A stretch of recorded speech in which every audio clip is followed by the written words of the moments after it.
என்பது வன்மையாக கண்டிக்கத்தக்கது. இது போன்று எந்த கொலைகள் நடந்தாலும் நம்ம கண்டிக்கத்தக்கக்கூடிய இடத்துல நம்ம இருக்கிறோம். இன்று சாதிய சமூகங்கள் அத்தனையும் இன்று தமிழ் சமூகமாக இருக்கக்கூடிய சாதிய சமூகங்களாக இங்க கட்டமைக்கப்பட்டிருக்கு. இந்த சாதிய சமூகங்களாக கட்டமைக்கப்பட்டதற்கான காரணம் இந்த திராவிட தத்துவங்கள் தான் இந்த இடத்துல பின்னி பிணைந்து கிடக்கு. ஒரு மொழி பேசுகின்ற மக்கள், அது குறிப்பாக தென் தமிழகத்தில் திருநெல்வேலி, தூத்துக்குடி, தென்காசி பகுதிகளில் மட்டும் இந்த கொலைகள் தொடர்ந்து நடக்குது. இந்த 6 மாத காலத்தில் 70க்கும் மேற்பட்ட கொலைகள் இங்க அரங்கேற்றப்பட்டிருக்கு. ஆனா அரசுகள் தகுந்த நடவடிக்கை எடுக்கல.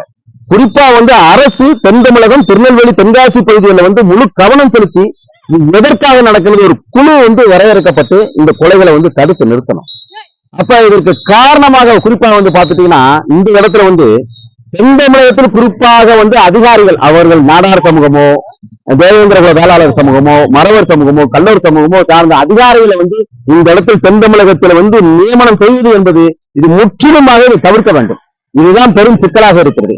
அதே நேரத்தில் இந்த ஜனநாயக மரபில் எந்த சமூகமாக இருந்தாலும் இது போன்ற கொடுமையான கொலைகள் என்பது தவிர்ப்பதற்கான காரணங்களை அரசுதான் கையில் எடுக்கணும். ஏன்னா 6 மாத காலமா தொடர்ந்து ஒரு குறிப்பிட்ட சமூகத்தை குறிவைத்து இந்த தாக்குதல் நடக்கிறது.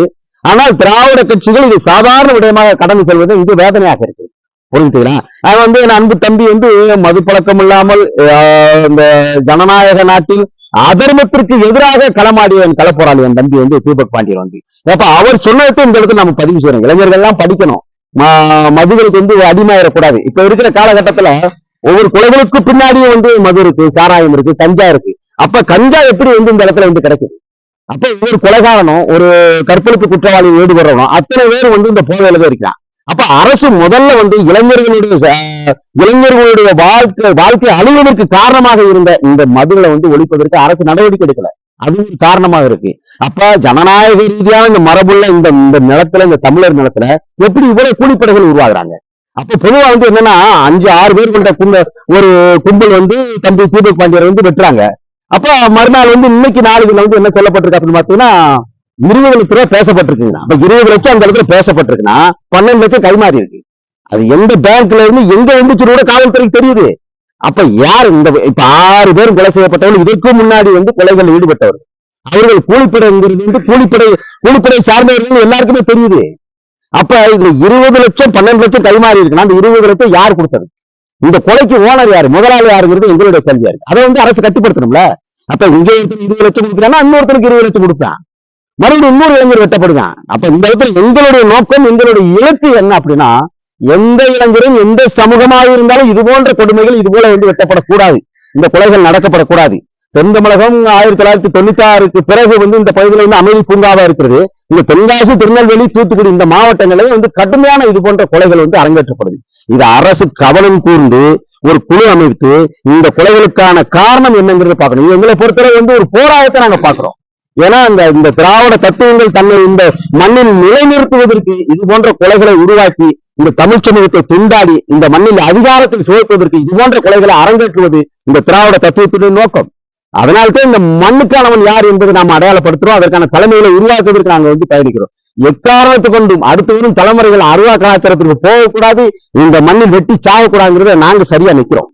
அதனால நாங்க வரலாற்றில் பிணைப்புகள் ஏற்படலாம், முரண்பாடுகள் ஏற்படலாம், தவிர தமிழ் சமூகங்கள் ஒற்றுமையாக இருக்க வேண்டும். ஆயுத கலாச்சாரத்தில் அந்த திராவிடம் கொண்டு இந்த தத்துவத்தை உடைத்தெறியணுங்கிறது நாங்க சரியா இருக்கிறோம். அதனால அரசு இதற்கு கடுமையான பின்விளைவை வரும் தேர்தல் இந்த திராவிட கட்சிகள் இந்த அரசுகள் சந்திக்க கூடும். ஏன்னா தொடர்ந்து 6 மாதத்திற்கு மேலாக 70க்கும் மேற்பட்ட கொலைகள் இந்த இடத்துல நடந்திருக்கு, அரங்கேற்றப்பட்டிருக்கு. அப்ப இதெல்லாம் சாதாரணமா கடந்து போகுதுன்னா இந்த மக்கள்கிட்ட அதிகாரம் இல்லை, அதனால கடந்து போகுது. அப்ப இதே சம்பவங்களை இந்த சமூகங்கள் செஞ்சிருச்சுன்னா அன்னைக்கு நடக்கிறது வேற. இந்த கிராமத்தை சல்லடை ஓட்டு சலிச்சு கை காலையில உடச்சு நெருக்கிருக்காங்க காவல்துறை. அப்ப ஏன் இந்த வேலைகளை செய்யல? அப்ப எளிய சமூகமாக, அதிகாரம் இல்லாத சமூகமாக இங்க தனித்து களமாடுவதனால இந்த சிக்கல் இருக்கு.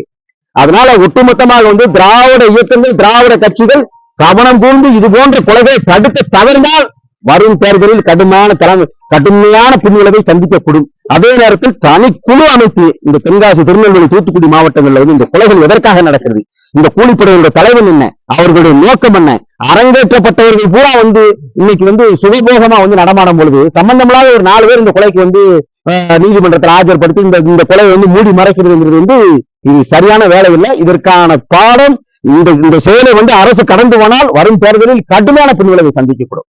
நன்றி, வணக்கம்.